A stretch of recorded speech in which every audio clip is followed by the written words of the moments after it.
Ahoy! Welcome to the Writer Talks. Don't you think that of all the puzzling and formidable things that we encounter, none can match the wondrous intrigue of the human mind? Now, how would it be if a writer privy to the darkest domains of this human mind, one who is also a custodian of law, decides to write and weave in tales that emanates from guarded, murky social practices? A tale set in the backdrop of an inheritance law, one that challenges it and chronicles the splendors of a princely state spanning decades? Well, my guest for today, the elegant and erudite High Court advocate Simran Puri, did just that in her debut novel, Kangan, which was published in 2019.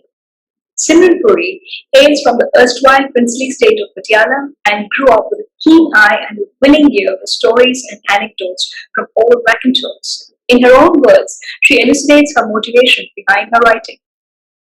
The colourful past of the princely state, along with the grandeur and graces of the past era, found a willing observer and a distant participant in. Surrounded by inheritance of the surviving past, it was hard to miss their vivacity and keen sartorial aesthetics, the refinement of manner, and a perpetuating legacy that vanished with them. It was time to recount their narrative before it faded from memory, she says. Now, Kangan is an inspiring, evocative saga, a historical fiction that captures the vagaries and valour of people through the ages while narrating the story of an heirloom. This book held me in its thrall as I leafed through its pages.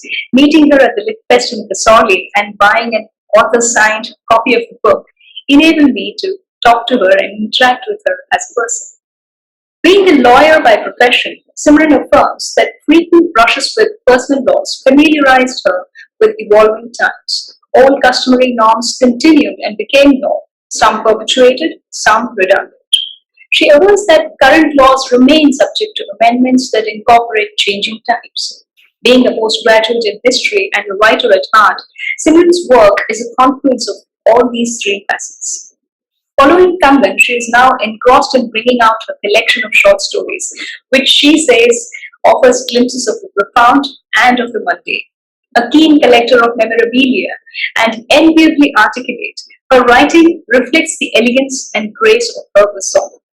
Although she admits that the author and advocate tug at the same timelines, more often causing delays and a conflict of interest between the two warring identities, she has managed to maintain a spectacular balance. So let's dive in and listen to Simran Puri share her journey as a writer that is hugely impacted from her unique experiences as an advocate.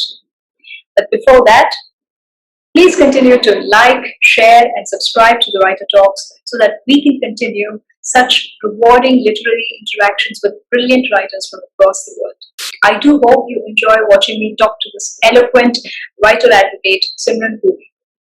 Do write in your comments in the comment section. I have included links to my book review of Kangan as well as a link to a trailer of the Kangan in the description section. Until next week, stay inspired, act on that passion, and live your dreams.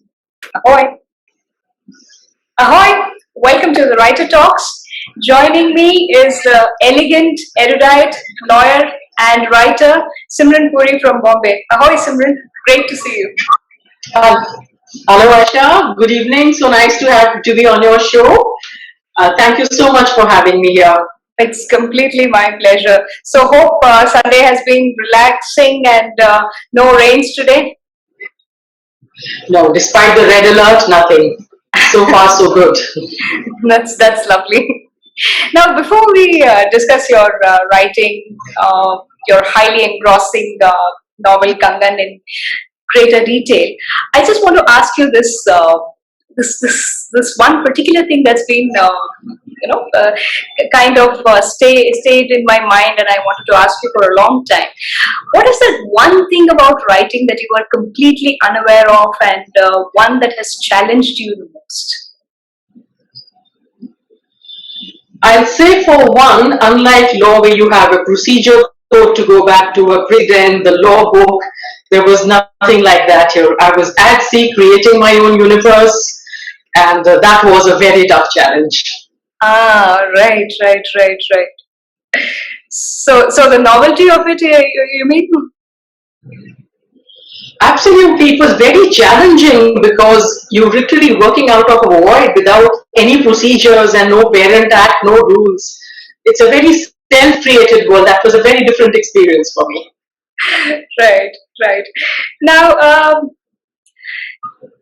you have so creatively woven all these different facets of yours, that you're a highly accomplished high court advocate, a brilliant writer, a postgraduate in history.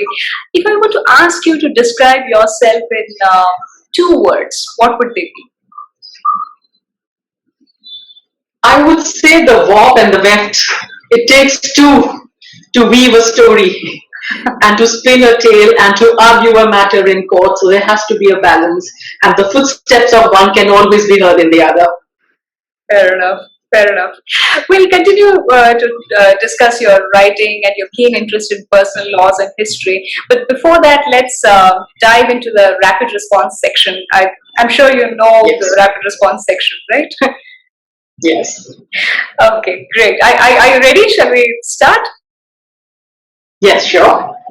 All right, here's the first question. Between writing and arguing as a lawyer, which do you think is harder and more challenging?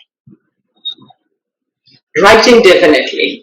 When you argue in court, you kind of mold your arguments with the response from the bench. You can alter, you can brush past, you can stress a point, you can improve upon your matter, but not in the case of writing. That is a concluded argument. The case is closed. You cannot improve upon that anymore. The verdict is just out there with the readers. So it's far more challenging. Right, right. That's very interesting to know. Now, if it was entirely up to you, what is that one archaic law you would like to do away with? One that continues to exist? Amongst the many in my mind right now, I will point out that when the penal code, the Indian penal code defines the age of consent to be 18, then why is marriage with a 15-year-old legitimate? Why is that not rape?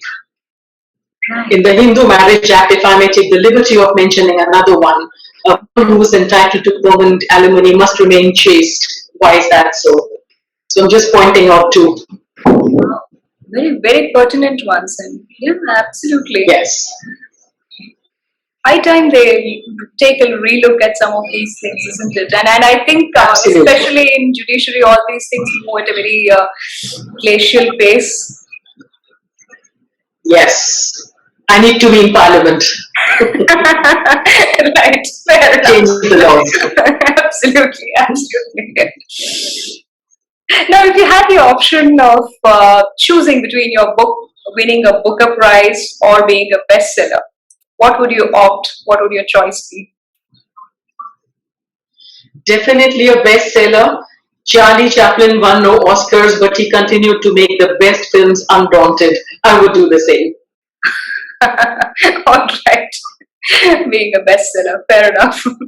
Yeah, I think there is a great thrill because right there, then and there, at that minute, you're able to see your book being extremely well received and garnering a lot of appreciation. There is a great thrill in that.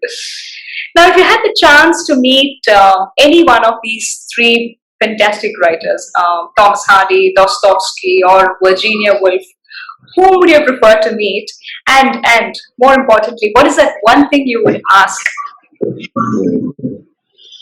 I would have loved to meet Thomas Hardy, sit him down and ask him that in today's age, would you still be so descriptive in your writings? Right. Oh yes, I can never forget his elaborate descriptions of Gabriel O grinning from year to year. Just the description of his smile, it's so etched in your mind, isn't it? Beautiful. And I was so influenced by him that my writing initially, my first draft was so descriptive, and how much flab I had to edit out. But Thomas Hardy still remains my favorite. And which of Hardy's books do you like the most? I like Far From the Madding Crowd. All right. Yes. Okay, now if you were to be a character in Kangan, whom would you choose to be and why? I won't give you options here. You can choose to be any of the characters that you want to be. I think I would like to be the principal character, Mehtab Kaur. Right. She's the one who survives the tides of her time, surmounts the odds, overcomes, and it's such a challenge. And she's living through the times, the transitions. And I think so many women would identify with that era and what it entailed to live through those times. And I would really take that challenge up. Absolutely, and she does that with so much finesse, grace, and amazing stoicism. Yes. I think. Yes. Right. Now, between editing, publishing, and promoting your books, which one would you be most at ease with? I would think editing, because there has to be an inbuilt corrector that this works, this doesn't work. It takes a lot to develop that, but I would go for the editing. Right, right. Yeah, and I think it's also completely or entirely dependent on you, isn't it? It's just you and your book and your concentration there. Yes, and that's the last stage of creativity. So you really must know what needs to stay, what needs to go. Correct, correct. All right. Now, on a lighter way, between eating, dancing, and being flamboyant, which trait do you think is most typically a Punjabi trait? I think flamboyance. It's the one. It's when the plumes shine. But I would say that with a caveat that old money whispers and new money screams. True. And I would quantify and qualify that flamboyance with that aesthete which goes with that flamboyance. How well put. That's beautiful. Thank you so much. Yeah, and even that, I think the flamboyance associated with this community in particular, there's some kind of an inherent joy in that. It's endearing. It's endearing. It's a very vivacious race. Absolutely, absolutely. And I am a South Indian, so when I initially chanced upon these things, it was quite appealing. You know? Right. Okay. Now moving on to discussing your writing. There are some very engrossing and rather disturbing cultural practices that you brought to the fore in Kangan, your debut novel. Can you tell us how you learnt of this chak ceremony or the kareva ceremony in particular? Well, the chak ceremony or the usage rather was rare, but it was there. It was hushed. It was not widely prevalent. And as any logbook would tell you, a custom or usage could be confined to a tribe, a community, or even a family. So it was rare, but it was there, as I said. And there was an insider who shared this information. It's encapsulated in a Punjabi song, if that may be taken to be a literary evidence of the times. That is so far as the chak ceremony goes. As far as the kareva ceremony goes, there is the ancient compilation of Punjab customary rites in the Rivaz-e-Aam that was drawn up by the British. It's very clearly mentioned there. It was the Chadar Andazi, the Kareva ceremony, synonymously used. That was also very prevalent, that a widow would be made to marry the next maid in the family. So that was very prevalent, and again, the very famous author Rajinder Singh Vediji did take it up in his book Ek Chadar Meri Sil. So that's a very well-known custom. Right.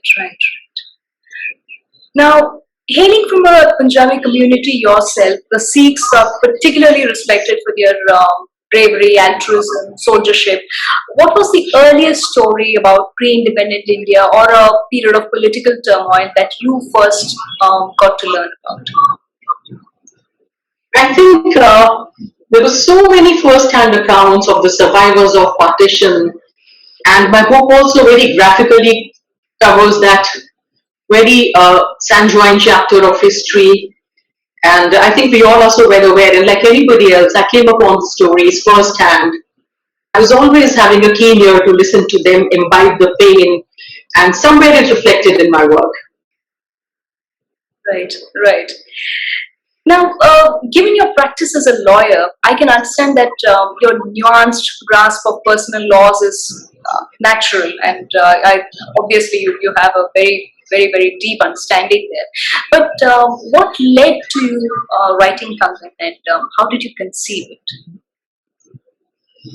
Well, the more I practiced in personal laws, and I came upon these so many facets of law which were disturbing to me because I was always going back to the position before the enactment came into being. And for instance, in amongst the Hindus, polygamy was permitted. It was the Hindu Marriage Act of 1955 which made a marriage monogamous. The laws of adoption, the rights of a widow, the complete denial of property rights, or if at all they were inherited, it was a very limited estate. So all these factors played in my mind, and I thought, why not weave each one into a story and just lay bare a society that existed before the laws and after the laws came into being. And that's how the various eras keep interweaving in my book. Right, and masterfully interweaved, I must say. And Thank you very much. how long did it take for you to complete writing Kangan? Well, that's a tough one. It took me a very long time because it was a very demanding profession. And I would just hanker for that time when I could pen my chapters, and then there would be a long intermittent gaps in between. But it's been in the offing for a very long time. I'd say at least about 2 decades. Then it kept lying in the cold storage, and then again the profession would take over. That is the flip side of a dual identity, to be a writer and an advocate. They both impinge on the same time. Absolutely, absolutely. And both highly demanding, isn't it? Both highly demanding. And there's only one head. True, true. In fact, I read that, and I'm quoting you: the advocate and the author tug at the same timelines, and I can relate to that predicament. Have you ever been distracted while donning these two hats, like thinking of a case while writing, or was still thinking of your writing while in the midst of a case? I must confess that a lot of writing happened while I was waiting for my matter to reach in court. If I had 2 or 3 hours, I would be scribbling the outline of my next chapter. But I was always careful not to fictionalize my legal drafts. My case would have been thrown out. Absolutely. Now, which of the characters in Kangan do you identify yourself with the most, and the one that you absolutely loathe creating? I think the character of Sardarni Naseeb Kaur, who is the face of custom, who stands up for the archaic practices and to keep everybody confined in the culturally ordained roles, lifetime after lifetime, and that was meant to be. That was a hard part to write, but then that is the living reality, and which has to be surmounted. Right, right. Fair enough. Yeah, and I think she's also unabashedly a worshipper of materialism, very, very crassly materialistic. Yes, yes. Right. Now, one of the major high points in your novel is your brilliant writing, absolutely brilliant writing, and I truly mean this. The evocative images, the erudite use of diction, layered narrative. Which, according to you, is your strength as a writer? I think my strength lay in weaving so many characters. I was like a puppeteer holding so many strings and ensuring that the characters don't get entangled, So it was giving each one their own space. It was weaving the different timelines of history and law and being accurate and weaving fiction into it. It was a very complicated effort, I will say. And the narrative need not sag, it had to be tightly pulled in. It was weaving the three which was the biggest challenge because I was dealing with very different eras. Right. Did you get stuck at any point in time? Was it frustrating for you to move ahead? No, I think it just worked out fortunately. Perhaps my drafting skills came into use, that things had to follow in a sequence, eventually make up a good case and wind up sensibly. Right. Are you one of those writers who writes from the beginning to the end, or you write as and whenever and then put them all together? I start from the beginning and I just see where my world goes, where the universe takes the whole story. But somewhere you do pause and you redo parts of it and you say, no, this track. But it did not happen very often. I by and large followed the track that I had in my head, and it worked out. Right. All right. May I request you to do a book reading from your favorite section of Kangan, please? Sure, I will do that, but I will not give out the spoiler. but Absolutely. I will definitely, I will, yes, I will read a para. Uh, he left, cautioning them against the call of wild animals endemic to the desolate terrain, especially howling jackals and hyenas, whose cries, he said, were akin to wailing women. The gamut of sounds likely to resonate in his absence would drown cries from the quarters without raising suspicion. A roaring Ganga river sounded closer in the eerie silence of an interminably dark night.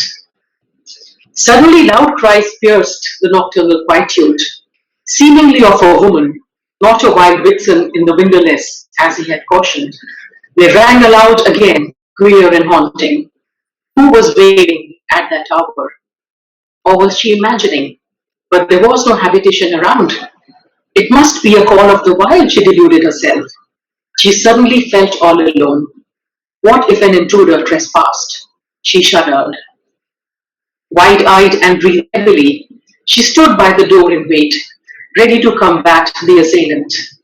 This night she would valiantly confront adversity with fortitude and faith. And this is the turning point in the characterization of my principal protagonist. Absolutely. Beautiful. Thank you so much for that. That's again a fine example of what we were just talking about. Your layered narrative and really, really evocative images.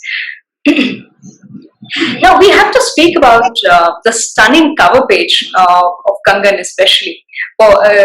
Given that I have a hardcover edition and the jacket comprises of this lovely cover page as well as the page at the back, right at the back. How involved were you in the designing of this cover page? Well, it is the design again which I conceived because I wanted it to capture the era where the protagonist's life starts from. I was fortunate to have the props in my own collection. The makeup was my effort because it had to match the time again, the era of 1938. Right. And the colors had to be vibrant yet subdued. It was a difficult balance. And the most challenging was the cover, which was photographed in the lights of a diya. There was no electric light in that photograph. And that credit goes to my husband because as a director, he said it was very challenging. There was no bulb, it was just diyas and the candles. And I think he got the right light. It's lovely. Absolutely lovely. Okay, can you hold up the book so that we can see that? Sure. Well, this is the front page. Right. That's the one. And this is the jacket, the rear page. And this is the photograph I'm talking about. Can you just move a little? Yeah. Move to your right. Yeah. Okay. Yeah. Perfect. Can you see it? Absolutely. And this was it. And this was a challenge to photograph because I wanted this light. This is the light of the era 1860s. So I wanted it to capture that light and darkness. And I think it came quite well. Beautiful. Absolutely. Yes. Now, I gather that you're in the process of completing your collection of short stories. That's the next thing that's coming up. Can you share more about that? In my next book, I picked up more everyday stories, but searching for the profound in the mundane. And I think it's a nice eclectic collection of different lives and different characters. And there's a very interesting insight into each. And there's always a twist and a sting in the end. And I hope the readers will like that. All right. Who are your favorite writers, and especially in the short story genre? Are there any particular favorites? I have loved the short stories of Jeffrey Archer, Agatha Christie, Daphne du Maurier, O. Henry, Premchand, Mohan Rakesh, Manu Bhandari. So it was a mix of Hindi and English literature, and I welcome and embrace both. Fair enough. Now, all of us have been impacted by the pandemic invariably, and I, in fact, recently read that the Supreme Court is also holding hybrid hearings and things like that. How has this period impacted you, or has it impacted your work in any way? I think no, because one likes to be as busy as one would like to be. And there is always a creative element which surfaces in these moments of calm and quietude, and you can actually reflect and sit back and pick up your pen and begin to write. So it was a nice mixed time of creativity as well as professional work. Touchwood, it worked well for me. I think this period has been particularly good for those with a creative bent of mind, isn't it? I think for writers it's been beneficial. We've got that additional Yes. time to. Yes, and the time to look inwards and to boot yourself, saying now there is no excuse. Just sit down and get down to writing. Absolutely. Now, besides writing, I also understand that you're keen on collecting artifacts and memorabilia. Could you share any one of the interesting pieces that you have collected, one that has been particularly difficult to procure? Yes, indeed, I will, Asha. I will share a very prized piece that I have with me. It is this book. This is the Hindu code which belonged to my great grandfather, and it's published on the 10th January 1923. Okay. And as I read through the Hindu code, this was a precursor to the Hindu laws. This is, I will show you, it's very, very ancient, and you can still see the markings in red, which my great grandfather would have made with his pencil. Oh. And this was a precursor to the Hindu laws. So it's very interesting when I read this, and it recapitulates a lot of traditional customary sources of Hindu law and adoptions, marriage, succession. So it's very interesting when I see really what a long way we have come. But this does remain my very prized possession. I'm sure, and that's absolutely it's a relic of sorts. Yes, absolutely. A very prized one. Fair enough, fair enough. Now, what are your other interests besides law, writing, and history? I love theatre. I enjoy travel, particularly to a nice heritage city or some nice historical monument where you get lost in time and you examine it with old eyes and new eyes, get lost in the dark alleys of an old city in India or abroad, discover the crafts, the food, a way of life. Not the touristy things, but the non-touristy things. Right. Always a peep at the backstage for me. That is what reveals more. That's And beautiful. God be kind, life has so much to offer you. All you need is an eager mind and eager eyes and a passport to travel. Absolutely, and a pandemic-free era. Yes, and they're fully vaccinated. Fully vaccinated, of course.